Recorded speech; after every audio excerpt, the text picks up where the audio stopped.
டோனியால் 10வது ஓவரே இறங்கி பேட்டிங் ஆட முடியாது, ஓட முடியாது, அவருடைய மூட்டு தேஞ்சு விட்டதா சிஎஸ்கே பயிற்சியாளர் ஃப்ளெமிங் சொல்லி பரபரப்பாக கிளப்பியிருக்காரு. டோனிக்கு என்ன ஆச்சு, எதனால டோனி கடைசியில் பேட்டிங் ஆடுறாரு அப்படிங்கிறத பற்றி ஃப்ளெமிங்கே வெளிப்படையாக பேசியிருக்காரு. இதை பற்றி தான் இந்த வீடியோவில் டீட்டெயிலாக பார்க்க போகிறோம். சிஎஸ்கே அணி ஆர்சிபிக்கு எதிரான மேட்ச்சில் 50 ரன் வித்தியாசத்தில் மோசமாக தோத்தாங்க. அந்த மேட்ச்சில் ஏன் டோனி முன்பே களமிறங்கலை அப்படிங்கிற கேள்வி இருந்துச்சு. 9வது ரவுண்டில் தான் டோனி அந்த மேட்ச்சில் களமிறங்கினார். நேற்று நடந்த ஆர்ஆருக்கு எதிரான போட்டியிலையும் டோனி கடைசியில் தான் களமிறங்கினார். கடைசி ஒரு ஓவருக்கு 20 ரன் தேவைப்படும் போது டோனி முக்கியமான நேரத்தில் அவுட் ஆகிட்டார். இதனால் சிஎஸ்கே அணி 6 ரன் வித்தியாசத்தில் மோசமான முறையில் தோற்று போயிட்டாங்க. ஸோ இந்த தோல்விக்கு பிறகு செய்தியாளர்கள் சந்திப்பில் ஃப்ளெமிங் டோனியோடைய மூட்டு குறித்து வெளிப்படையாக பேசியிருக்காரு. அதில் ஃப்ளெமிங் என்ன சொல்லியிருக்காருன்னா, டோனியோடைய மூட்டு வழக்கம் போல் இல்லை, அவர் நன்றாக நகர்ந்தாலும் அவருடைய மூட்டில் தேய்மானம் இருக்கிறதுனால டோனியால் 10வது ஓவரே களமிறங்கி 10 ஓவர் ஓடி ரன் அடித்து விளையாட முடியாது.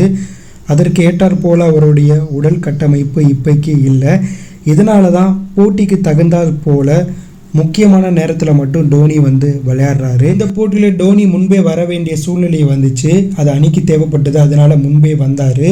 மற்றபடி டோனி கடைசியில் தான் வருவார் அப்படிங்கிற மாதிரி ஃப்ளெமிங் அவர்களே சொல்லியிருக்காரு.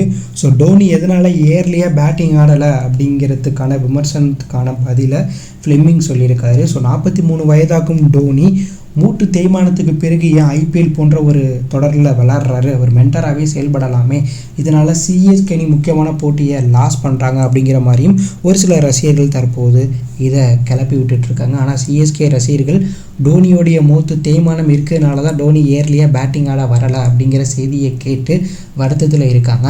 ஏன்னா சிஎஸ்கே அணி 2 மேட்ச் தோற்றுருக்காங்க. இதுக்கப்புறம் சிஎஸ்கே அணி தொடர்ந்து ஜெயிச்சு பிளேயாக போய் கோப்பையை வெற்றி பெறுவாங்களா அப்படிங்கிறது கேள்விக்குறியாக இருக்குது. அது மட்டும் இல்லாமல் டோனியோடைய மூட்டு தேஞ்சிருக்கிறதுனால அவர் தற்போது பேட்டிங் ஆட கொஞ்சம் கஷ்டப்பட்டு இருக்கிறதுனால இந்த சீசன் டோனியோடைய இறுதி சீசன் அப்படிங்கிறது ஆல்மோஸ்ட் கன்ஃபார்ம் ஆச்சுன்னு தான் ஃப்ரெண்ட்ஸ் சொல்லணும். ஸோ நீங்கள் சொல்லுங்கள், ஃப்ளெமிங்கே சொல்லிட்டாரு டோனி பழைய மாதிரி இல்லை, அவர் 10 ஓவர்லாம் பேட்டிங் ஆட முடியாது, கடைசியில் தான் பேட்டிங் ஆட முடியும் அப்படிங்கிற மாதிரி சொல்லியிருக்காரு. ஸோ அதற்கேற்றாற் போல் சிஎஸ்கே வீரர்கள் பொறுப்போடு விளையாடணும், ஆனால் விளையாட மாட்டேங்கிறாங்க.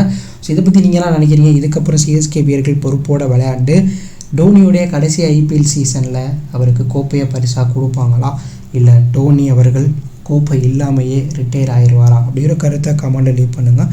இது பிடிச்சிருந்தால் லைக் பண்ணுங்கள், ஷேர் பண்ணுங்கள், கமெண்ட் பண்ணுங்கள், மறக்காம நம்ம சேனலை சப்ஸ்கிரைப் பண்ணி ஃபாலோ பண்ணுங்கள். Thank you for watch.